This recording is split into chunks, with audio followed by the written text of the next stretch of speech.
TRS party వాళ్ళు గతంలో ఉన్నారు, మీకు ఏం చేయలే.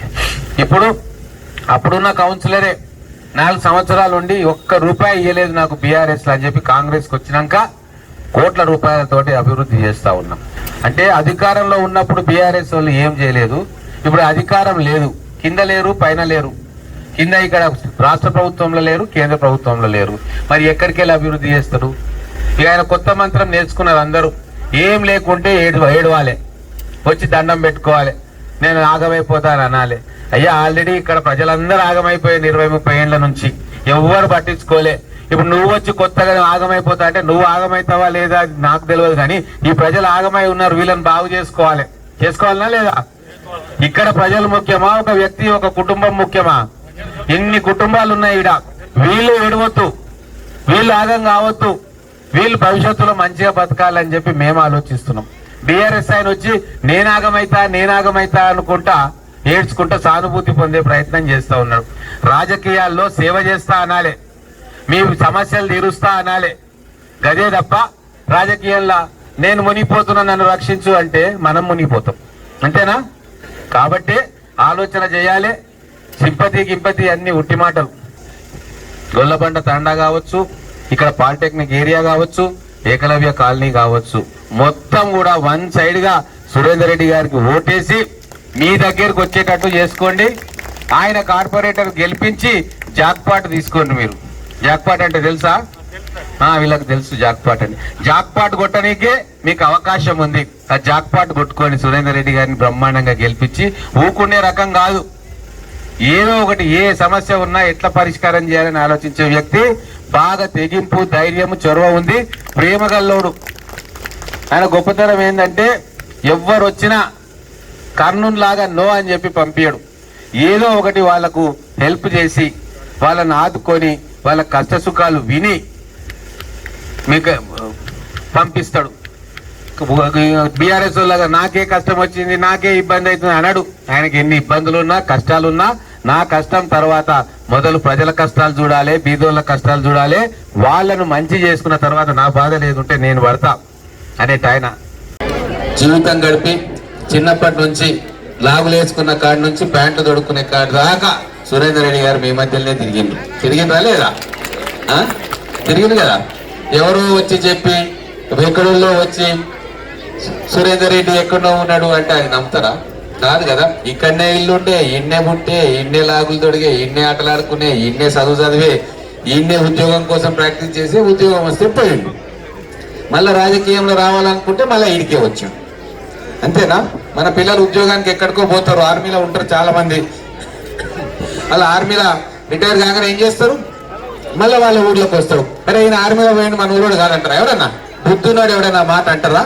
అన్నారు. కాబట్టి మళ్ళా మన ఊరికి మన పిల్లగాడు వచ్చిండు, మన కుటుంబ సభ్యుడు వచ్చిండని మనం అందరం కూడా అనుకోవాలి.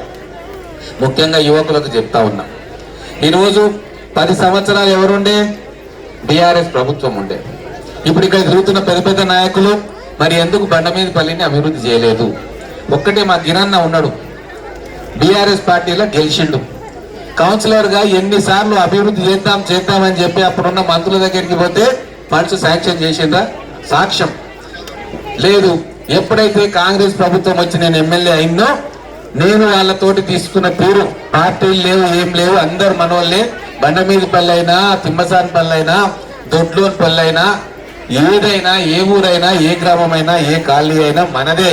ఎవరు కౌన్సిలర్ ఉంటేంది, ఎవరుంటేంది, మన పాలమూరును అభివృద్ధి చేసుకోవాలని చెప్పి ప్రేమతో కూర్చున్న వ్యవహారం నేను నడిపినందుకు నచ్చి, డబ్బులు లేకపోయా, ఆత్మ గౌరవం లేకపోయా, మా బండమీదపల్లి అభివృద్ధి లేకపోయా అని చెప్పి అక్కడ వడేసి ఆ కడువని వచ్చి కాంగ్రెస్ కండువా కప్పుకున్న తర్వాత 2 సంవత్సరాల్లో అద్భుతంగా డెవలప్ చేసుకున్నాం లేదన్నా? ఎన్ని కోట్లు వచ్చింది? 3 కోట్ల రూపాయలు వచ్చినాయి. అంటే ఒక్క సంవత్సరంలోనే కాంగ్రెస్ ప్రభుత్వం ఎన్ఎం శ్రీనివాసరెడ్డి ఎమ్మెల్యే అయిన తర్వాత, ముఖ్యమంత్రి గారు రేవంత్ రెడ్డి గారు అయిన తర్వాత మన బండమీదపల్లి డివిజన్ కి 3 కోట్ల రూపాయలు వచ్చినాయంటే ఇప్పుడు మీరు కాంగ్రెస్ అభ్యర్థిని గెలిపించుకుంటే 15 కోట్లు లెక్క వస్తుందా రాదా బండమీదపల్లికి? మరి 15 కోట్ల రూపాయలతో ఎన్ని రోడ్లు వస్తాయి, ఎన్ని మహిళా సంఘాల బిల్డింగ్లు వస్తాయి, అంగన్వాడీ బిల్డింగ్ వస్తుంది, ట్రైన్లు వస్తాయి, స్కూల్ వస్తుంది, పాఠశాల వస్తుంది, ఐమాస్ లైట్లు వస్తాయి. ఇవన్నీ ఎవరు చేస్తారు? సురేందర్ రెడ్డి గారిని మీరు బ్రహ్మాండంగా గెలిపించుకుంటే మన బండమీదపల్లి బ్రహ్మాండంగా అభివృద్ధి అవుతుంది. మన కుటుంబాలు ఏడ్చిన ఇన్ని సంవత్సరాలు, అయ్యో మాకు అభివృద్ధి లేకపోయా, మహబూబ్ నగర్ కు పోవాలంటే రాయచూరు నుంచి వచ్చినా ఎక్కడి నుంచి వచ్చినా ఇక్కడికి వెళ్ళి మన మీదకి వెళ్ళిపోతాం. కానీ ఇక్కడ అభివృద్ధి లేదు. మహబూబ్ నగర్ పట్టణం కొద్దిగా అభివృద్ధి అయింది, కానీ అభివృద్ధి మాత్రం ఇంతవరకు రాలేదు. దీన్ని కూడా మహబూబ్ నగర్ లో ఉన్న మంచి కాలనీల్లో ఒకటిగా చేయాలంటే ఖచ్చితంగా ఇక్కడ మంచి కార్పొరేటరు, పనులు సాధించుకునే కార్పొరేటర్ ని మీరు గెలిపించుకోవాలి. అందుకోసమే సురేందర్ రెడ్డి గారిని ఇక్కడికి తీసుకొచ్చినాం. అందుకోసమే బండ మీద పైన అభివృద్ధి చేసుకోవాలి అన్న ఒక ఆలోచనతోటే సురేందర్ రెడ్డి గారిని ఇక్కడికి తీసుకొచ్చినాం. బండమీదపల్లి ప్రజల బాధలు ఎవరు తీర్చాలి? ఆ ఒక్క కుటుంబం బాధ మనం అర్థం చేసుకొని తీరిస్తే ఇన్ని వందల కుటుంబాల బాధలు ఎవరు తీర్చాలి? కాబట్టి ఒక కుటుంబం కోసం, వ్యక్తి కోసం ఆలోచన చేసే సమయం లేదు. వాళ్ళు కనీసం పోని అధికారంలో ఉన్నారు, ఇన్ని ఫండ్స్ చేస్తారు అనుకుంటే ఒకరో ఇద్దరు ఆలోచన చేయొచ్చు. కానీ అధికారంలో లేకపోయి, కింద అధికారంలో లేకపోయి, పైన అధికారంలో లేకపోయి, వాళ్ళు అధికారంలో ఉన్నప్పుడు రూపాయి బండమీదపల్లికి ఇవ్వకపోతుంది, బండమీదపల్లిని మోసం చేస్తుంది, బండమీదపల్లిని వెనక్కి పెడుతుంది, అన్యాయం చేస్తుంది. మళ్ళా ఇప్పుడు వచ్చి సానుభూతి చేస్తే మా బండమీదపల్లి వాళ్ళు లొంగుతారు, వాళ్ళకు ఆలోచన లేదు, వాళ్ళు మేము ఏం చెప్తే గుడ్డిగా నమ్ముతారు అని చెప్పి 10 సంవత్సరాలు ఎట్లయితే మోసం చేసిరో మళ్ళా 5 సంవత్సరాలు మోసం చేయనీకే వాళ్ళు ఊరుకొస్తా ఉన్నారు. ఎటువంటి సంతోషం వ్యక్తం చేసిరంటే, మీరందరూ కూడా రామాయణం తెలుసు. రావణాసుర సంహారం తర్వాత సీతా సమేతంగా రాముల వారు లక్ష్మణునితో హనుమంతుడితో కలిసి అయోధ్యకు పోతే ఎట్లా బ్రహ్మాండంగా స్వాగతం చెప్పారో సురేందర్ రెడ్డి గారు మళ్ళీ బండమీదపల్లికి వస్తున్నారంటే అంత బ్రహ్మాండంగా స్వాగతం పలికిరు బండమీదపల్లి వాస్తవ్యులు. అభివృద్ధి కోసం మా బిడ్డ మళ్ళీ మా దగ్గరకు వస్తున్నాడు, మా మాట వింటాడు, మా కాలనీని, మా పల్లెని, మా బస్తీలను బాగు చేస్తాడు, మాకు నల్ల గాని, నీళ్లు గాని, రోడ్లు గాని, ట్రైన్లు గాని, హాస్పిటల్ గాని, అంగన్వాడీ గాని అన్నిటికీ పెద్దన్నలాగా కుటుంబంలో ఉంటాడు అని చెప్పి కొన్ని వందల మంది తల్లులు సంతోషం వ్యక్తం చేస్తా ఉన్నారు. అందుకే ఇటువంటి అవకాశం మళ్ళా రాదు.